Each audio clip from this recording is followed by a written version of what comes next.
আসসালামু আলাইকুম। আজকে বগুড়াতে চলে আসছি। বগুড়াতে এসে এখন গোকুল মেদ নামক যে জায়গাটা আছে, যার জনশ্রুতি আছে যে এই জায়গাটাকে অনেকে বলে বেহুলা লক্ষিন্দরের বাসরঘর, বাট এটার অরিজিনাল নাম গোকুল মেদ। তো গোকুল মেদে আসছি, একটু ঘুরে দেখি। সাথে আমার বগুড়ার ওয়াইআরসির অনেক ভাই ব্রাদার আছে। তো চলেন আমরা গোকুল মেদটা পুরাটা ঘুরে দেখাই আপনাদেরকে, আমিও দেখি আপনাদেরকে দেখাই। চলুন। গোকুল মেদে ঢুকার অরিজিনাল যে রাস্তাটা চমৎকার। এই যে ডিবি টিলা, এটার অ্যাকচুয়াল নাম গোকুল মেদ। এটা সম্পর্কে আপনাদেরকে আমি কিছু তথ্য দিব, যেহেতু অনেক আগে আমি এটাতে আসছিলাম।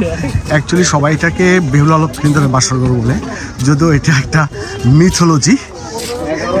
তো এটার মূল যে কাহিনীটা সেটা যেখানে আছে, গোকুল মেদ বা বেহুলা লক্ষিন্দরের বাসরঘর নামে সাধারণত পরিচিত এই প্রত্নস্থলটি 1934-36 সালে 172টি বন্ধ প্রকোষ্ঠের সমন্বয়ে গঠিত 13 মিটার উচ্চ একটা মঞ্চ ধ্বংসাবশেষ। এটা সেনামলের 11-12 শতক বাংলা ধ্বংসাবশেষের। অ্যাকচুয়ালি এটার নাম হলো গোকুল মেদ। তো চলুন আমরা এখন উপরে যাই। প্রকোষ্ঠগুলি বন্ধ ছিল। অ্যাকচুয়ালি এটার ইতিহাস আছে, একটা আরও ইতিহাস আছে, সেন বংশের সময় এটার ইতিহাস। অ্যাকচুয়ালি মিথোলজি, বেহুলা লক্ষিন্দরের বাসর, এটা হলো মিথোলজি, জনশ্রুতি হয়ে গেছে। হ্যাঁ হ্যাঁ বড় ভাই, এটা একটা জনশ্রুতি, কিন্তু অ্যাকচুয়াল কিন্তু এটা ঘটনা এটা না। হ্যাঁ ভাই খুব চরম একজন বাইকাল এবং বাইক লাভার। তো আমরা যাচ্ছি আজকে, দেখি উপরে উঠে একটু ঘুরে ঘুরে আপনাদেরকে দেখাই। হ্যাঁ বাসর করে ওই ঘুমাইছে, বলা হয়েছে যে এই পাশে একটা ফুটা আছে, ওদিক দিয়ে সাপ এসে কামড় দিয়ে ওই একে মেরে ফেলছে। এগুলি অ্যাকচুয়ালি মিথোলজি। হ্যাঁ বাসরঘর। হ্যাঁ ওই যে যেখানে বেহুলা লক্ষিন্দরকে সাপে কামড় দিছিল, সেই জায়গাটা আপনাদেরকে দেখাবো।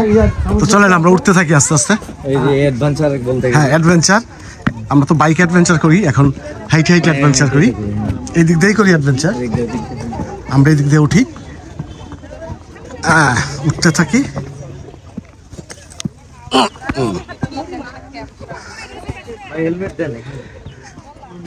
এই যে অবস্থা, তো উপর থেকে উঠে আপনাদেরকে আমি ফুল ভিউটা দেখাবো। আগে উঠতে থাকি। উঠেন আগে উঠেন, যেমনি মন চাই উঠেন। এই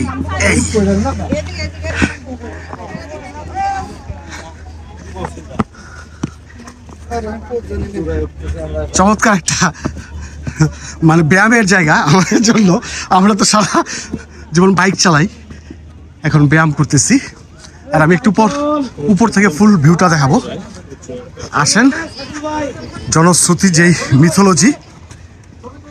মিথোলজিটা জন্য এটাকে মানুষ বেহুলা লক্ষিন্দরের বাসরঘর বলে। আসলে টোটালি একটা মিথোলজি। কাহিল হয়ে গেছি। এই যে একটা প্রকোষ্ঠ, এই প্রকোষ্ঠটা অ্যাকচুয়ালি বন্ধ ছিল। এইখানেই মিথোলজিটার জন্মস্থান। লক্ষিন্দরকে এখানে রাখছিল সাপে কামড় দিবে, হ্যান ত্যান আগর বাগর। যদি একটা ভুয়া টোটালি, অ্যাকচুয়ালি সেন বংশে নির্মিত ধর্মীয় একটা স্থাপনার মতো। এই হচ্ছে ঘটনা।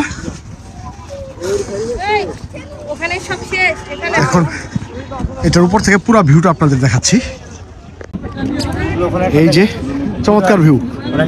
হ্যাঁ প্রকোষ্ঠ দেখছি, এই ফুটাফাটি বলা হয়েছে যে সাপ এসে দংশন করে রানীকে মেরে ফেলছে। অলৌকিক এই যে অংশটা, চারদিকের অংশ, গ্রামীণ পরিবেশ। আর একটা কথা বলি, এর পাশে একটা মসজিদ আছে।